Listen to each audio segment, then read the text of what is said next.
Çfarë rëndësie ka pasimi i sunetit pejgamberit sallallahu alaihi wasallam? Ka rëndësi sepse nëpërmjet pasimit të tij ne e dëshmojmë dashurinë që e kemi për të dhe për Allahun madhërisht.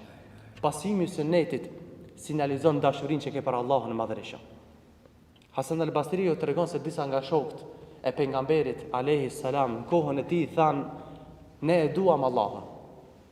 Dhe Allahu e shpalli këtë ajet, kul in kuntum tuhibbuna Allah fattabi'uni yuhibbukum Allah. Thuaj Muhammed, nëse e doni Allahun, atëherë e jani pas meje që Allahu t'ju don dhe t'u afal mëkatet.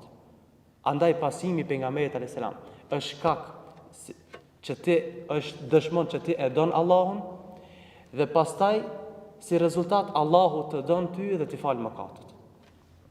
Dhe ky ajet në thelb thot se ato që e duan Allahun duhet të ndjekin pejgamberin alayhis salam.